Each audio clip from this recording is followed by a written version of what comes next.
తెలుగు సినీ పరిశ్రమలోకి అనుకోకుండా హీరోగా అడుగుపెట్టి వరుస విజయాల పరంపరలో విక్టరీగా ఎదిగి చిరంజీవి, బాలకృష్ణ, నాగార్జున అనే 3 స్తంభాలు ప్రక్కన 4వ స్తంభంగా అగ్రతాంబూలం అందుకునే హీరోననే కించంత గర్వం కూడా లేకుండా తండ్రికి తగ్గ తనయుడుగా పేరు సంపాదించుకొని 60 ఏళ్ల వయసులో కూడా యువకుడిలా ముందుకు దూసుకుపోతున్న విక్టరీ వెంకటేష్ గారి జీవితంలో సినీ ఇండస్ట్రీలో ఎటువంటి వివాదాలకు చోటు లేదు. వివాదాలకు ఆమడ దూరంలో ఉన్న విక్టరీ వెంకటేష్ గారి జీవితంలో ఇప్పుడు ఒక్కసారిగా వార్తల్లో నిలిచింది. అసలు వెంకటేష్ గారిపై ఇప్పుడు కేసు ఎందుకు నమోదైంది, ఆ పూర్తి వివరాలు, వాటి వెనుక నమ్మలేని నిజాలను ఇప్పుడు మనం తెలుసుకుందాం. వీడియో చాలా ఇంట్రెస్టింగ్ గా ఉంటుంది. ఇలాంటి ఎన్నో ఇన్ఫర్మేటివ్ వీడియోస్ కోసం మీ సపోర్ట్ గా జస్ట్ ఒక లైక్ చేయండి చాలు. మరి ఇక్కడ వెంకటేష్ గారి ఫ్యాన్స్ ఎంతమంది ఉన్నారు, ఫటాఫటా లైక్ కొట్టేయండి. Daggubati Venkatesh alias victory Venkatesh 1960 December 13న ఆంధ్రప్రదేశ్ లోని కారంచేడులో జన్మించారు. తండ్రి దగ్గుపాటి రామానాయుడు, తల్లి రాజ్యలక్ష్మి. ఇతనికి సురేష్ బాబు అన్న, లక్ష్మి అనే చెల్లెలు కూడా ఉన్నారు.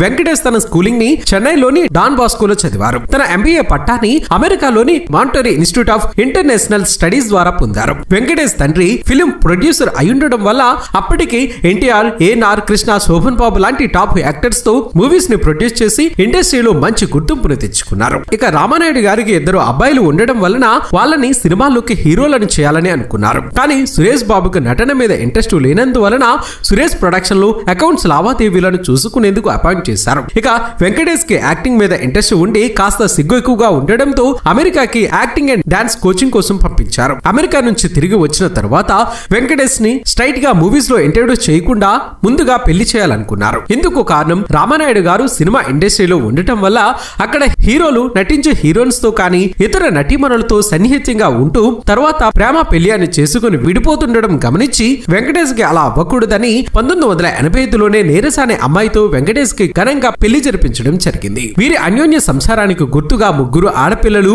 1 మగపిల్లాడు జన్మించారు. పెళ్లైన సంవత్సరానికే అంటే 1986లో రామానాయుడు గారు పెద్ద కొడుకు సురేష్ బాబు ప్రొడ్యూసర్ గా, వెంకటేష్ హీరోగా కలియుగ పాండవులు చిత్రం ద్వారా ఇద్దరు సినీ రంగ ప్రవేశం చేశారు. ఆ మూవీ రిలీజ్ అయి మంచి విజయాన్ని అందుకుంది. దీంతో వెంకటేష్ కి మంచి ఆఫర్స్ వెతుక్కుంటూ రావటం మొదలయ్యాయి. వెంకటేష్ కు ఉన్న బ్యాక్గ్రౌండ్ కారణంగా producers, directors Venky call sets కోసం ఎగబడి వచ్చేవారు. అలా 2 సంవత్సరాల్లోనే భారతంలో అర్జునుడు, రక్త తిలకం, విజేత విక్రమ్ అని 9 మూవీస్ దాకా చేశారు. కానీ ఆ 9 సినిమాలు వరుసగా పరాజయం పాలయ్యాయి. దీంతో వెంకటేష్ పని అయిపోయిందని అందరూ టాలీవుడ్ లో అనుకున్నారు. కానీ అప్పుడే రామానాయుడు గారు కె విశ్వనాథ్ గారితో స్వర్ణకమలం మూవీ గాను వెంకటేష్ ని హీరోగా రికమెండ్ చేయడం జరిగింది. దీంతో ఆ మూవీ రిలీజ్ అయి వెంకటేష్ నటనకు మంచి ప్రశంసలు వచ్చాయి. ఆ తర్వాత 1990 వరకు వచ్చిన ఒక్క మూవీ కూడా ఆడియన్స్ ను అలరించగా వెంకటేష్ మూవీస్ అన్ని బాక్సాఫీస్ వద్ద బోల్తా కొట్టాయి. ఈ ఫెయిల్యూర్స్ తో విసుగు చెందిన వెంకటేష్ యాక్టింగ్ ని మానేసి అన్నలాగే ప్రొడక్షన్ చేద్దామని అనుకున్నారు. కానీ రామానాయుడు గారు పట్టువదలని విక్రమార్కుడులాగా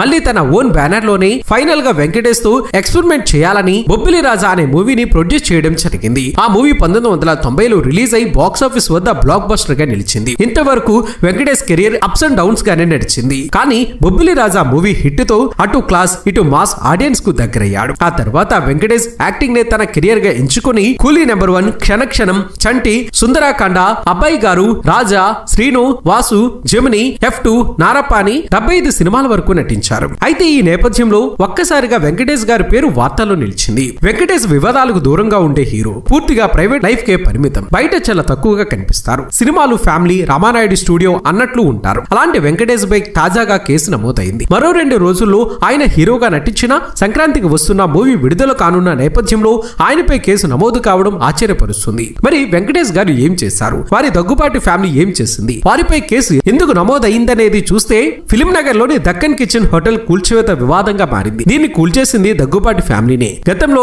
ఎమ్మెల్యేలను కొనుగోలు అంశంలో బాధితుడిగా ఉన్న నందకుమార్ కు చెందిన దక్కన్ కిచెన్ హోటల్ స్థలం విషయంలో దగ్గుపాటి కుటుంబంతో వివాదం నెలకొంది. ఇది తమది అని వెంకటేష్, సురేష్ బాబు వారి ఫ్యామిలీ పట్టుపట్టింది. కానీ మాది అని నందకుమార్ అంటున్నారు. అందులో హోటల్ కూడా రన్ చేస్తున్నారు. అయితే 2 ఏళ్ల క్రితం 2022 నవంబర్ లో GHMC సిబ్బంది బౌన్సర్లతో కలిసి హోటల్ ను పాక్షికంగా కూల్చివేశారు. దీంతో కోర్టును ఆశ్రయించాడు నందకుమార్. నాంపల్లిలోని సిటీ సివిల్ కోర్టును ఆశ్రయించగా ఈ కేసు పెండింగ్ లో ఉంది. దీనిపై హైకోర్టును ఆశ్రయించగా ఎలాంటి చర్యలు తీసుకోవద్దని కోర్టు ఆదేశాలు జారీ చేసింది. హైకోర్టు ఆదేశాలను బేఖాతారు చేస్తూ శనివారం హోటల్ మొత్తాన్ని కూల్చివేశారు. దీంతో నాంపల్లి కోర్టు వెంకటేష్ కి, సురేష్ బాబు దగ్గుపాటి ఫ్యామిలీకి షాక్ ఇచ్చింది. దక్కన్ కిచెన్ హోటల్ కూల్చివేతలో కోర్టు ఆదేశాలను పాటించని దగ్గుపాటి కుటుంబంపై FIR నమోదు చేసి సమగ్ర విచారణ జరపాలని నాంపల్లిలోని 17వ నెంబర్ కోర్టు ఫిలిం నగర్ పోలీసులకు ఆదేశాలు జారీ చేసింది. కోర్టు ఆదేశాలతో శనివారం ఎఫ్ఐఆర్ నమోదు చేసిన పోలీసులు విచారణ చేపట్టారు. దీంతో ఫిలిం నగర్ లోని దక్కన్ కిచెన్ హోటల్ అక్రమంగా కూల్చివేసిన ఆరోపణలపై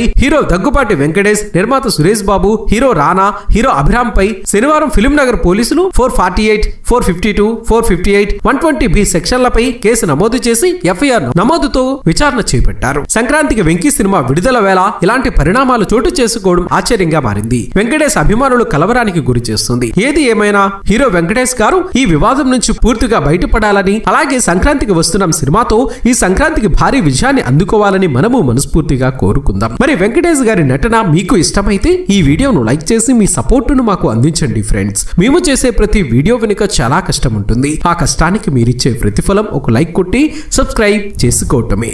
చేస్తారు కదా ఫ్రెండ్స్.